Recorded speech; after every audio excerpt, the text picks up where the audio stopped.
Stoeger M3000 Straight Pull comes in 4 models. It comes in the black synthetic with a 28-inch barrel.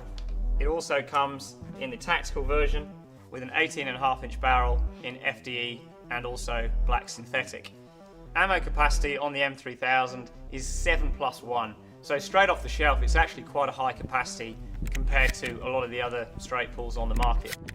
So if we look at the main features of the Stoeger M3000, you can firstly see that the stock is a really hard-wearing plastic synthetic stock, so really good in harsh environments. Towards the action, you can see you have quite a large charging handle there, so it's really easy to locate the bolt for following up on a quick shot. When you look at the loading gate difference between the two guns, you can actually see that the tactical has a slightly wider and more pronounced loading gate, making it easier to load quicker in those critical environments and when you're maybe out in the field, whereas the 28-inch tends to just have a fairly standard loading gate that's not as wide as the tactical. Both the 18.5-inch and the 28-inch come with a multi-choke system. So basically that means you can change your chokes depending on the quarry or the targets that you're shooting and the distances you're shooting as well, as that will change the patterning of your shotgun.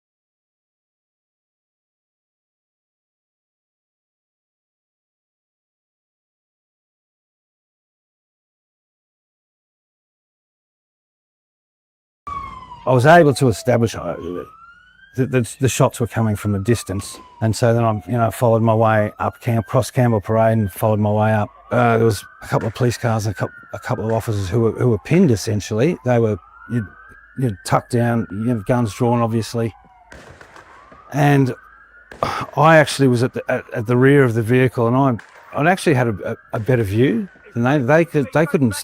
They were getting fired upon, and they couldn't really stick their head up. Whereas I made a quick calculation when I first got there. When I realised the guy on the bridge was shooting, I thought, by the time he turns, lines me up, I can get down. It was put to the test, yeah.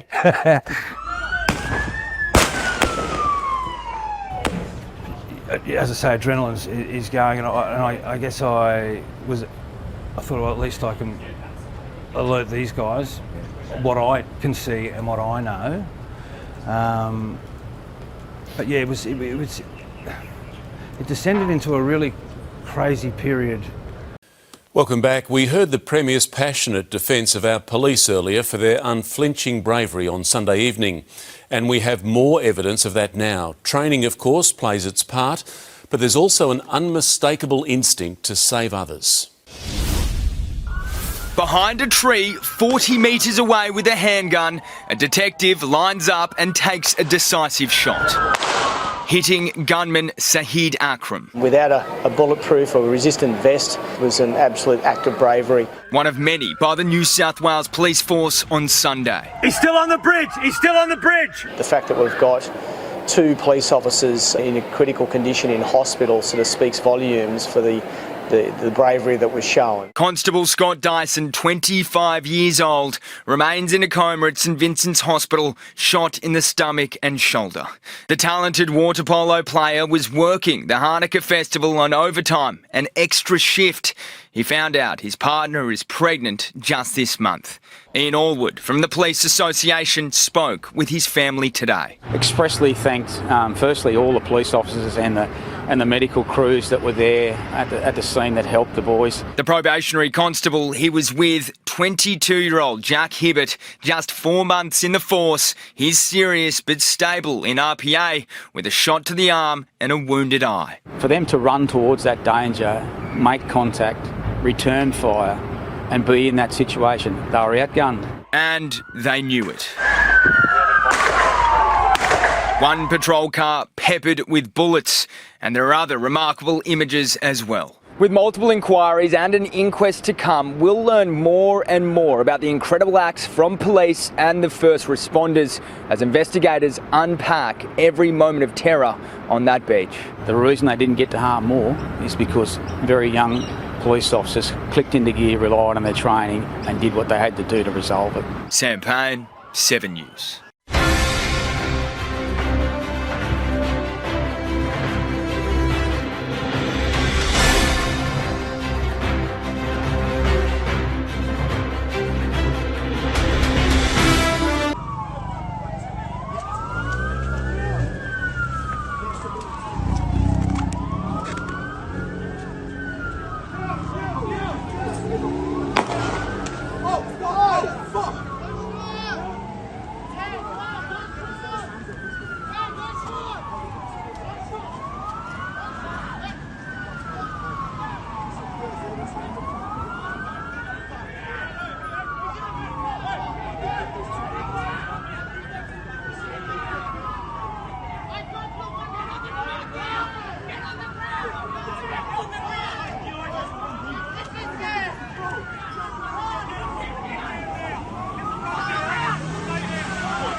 It was obviously, it was all hell breaking loose, but it was very difficult to ascertain who the players were.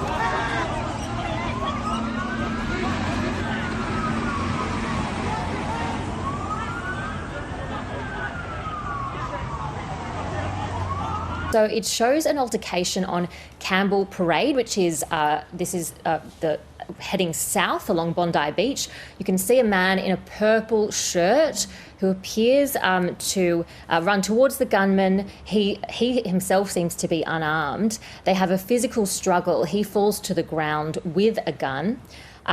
And a woman standing nearby also then seems to move towards the men. The dash cam footage does move to the back of the car. You can see here from another angle. So that man in the purple appearing to take the gun off the gunman, falling to the ground for a few seconds. And that is where the dash cam vision that we have ends. Now, police have not publicly identified the man in the purple top. Investigators, of course, are continuing to piece everything together using witness statements, using CCTV footage here, using dash cam footage and other types of forensic evidence. There was also, though, a witness, a woman who saw this happen as she drove past. She has been interviewed by the ABC on the condition of anonymity, and she described why she felt it was important for this vision to get out into the public. I think in those moments you have a fight or flight, and he fought and he wanted to protect. He could have gone the opposite way like the rest of the people did, but he went to that man directly, knowing that knowing that there were shots fired, and he was a hero. And it's important, if his family's out there not knowing how it all went down, his family needs to know that he was such a brave man.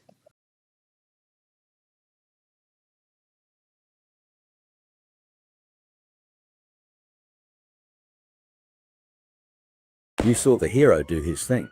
Oh yeah, I did. Yeah, and I actually thought, because while he's holding the gun at him, I thought he'd shot him, and then bang, bang, bang, the guy on the bridge. So then you realise there are two, the one in front of you, and another one on the bridge. That's right. He was in mode, this bloke. Like he was, as close enough to me, he was angry, Rizzo.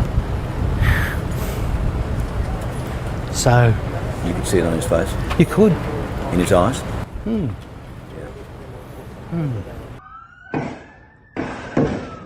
Oh! C'est un malade. Oh mon gros! Oh! Ouais, mais il y a son pote, il va se faire tirer dessus. Il est trop con, le mec qui a l'arme.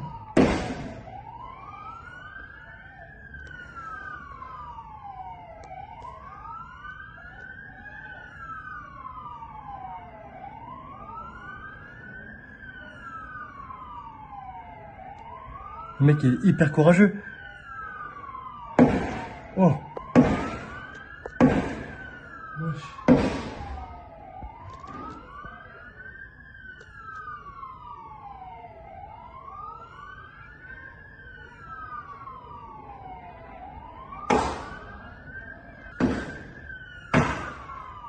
En gros, il a récupéré l'arme du mec qui...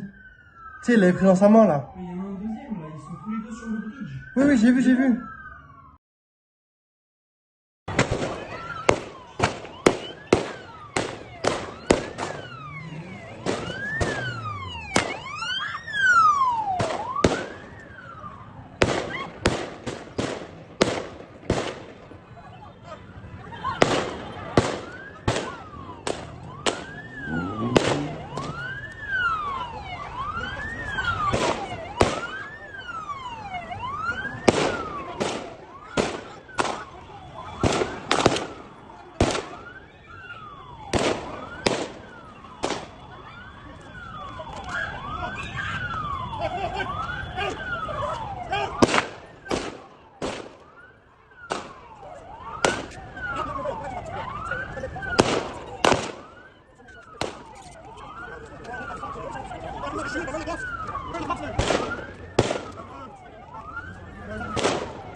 Fucking do it, do it!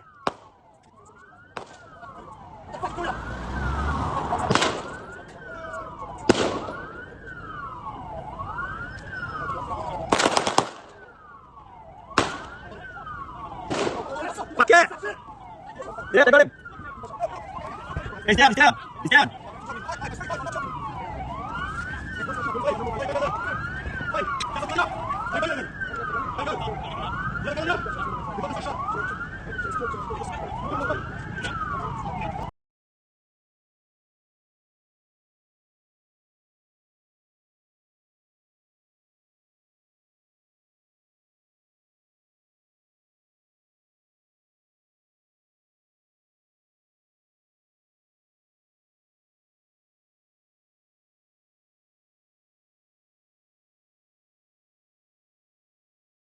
So let's show you what those actually are and talk about what they mean.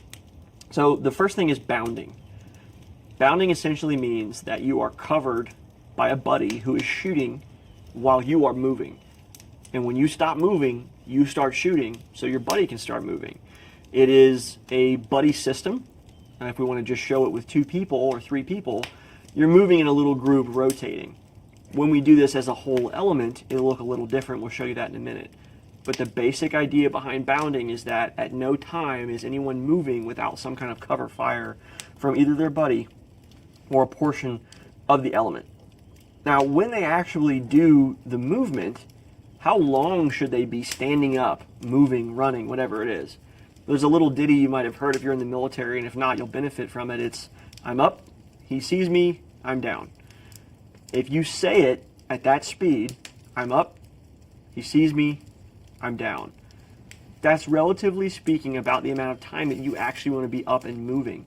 Unless you want to do what people jokingly call the Medal of Honor sprint and go 50 to 100 yards across the open ground, it kind of is what it is. Don't take that as a rule. Don't think like, well, Jared said I can only be standing up for 5 seconds. That's not the point I'm making. It also can be based on what's the microterrain you're using. Is there trees? Are there vehicles? What's going on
moving!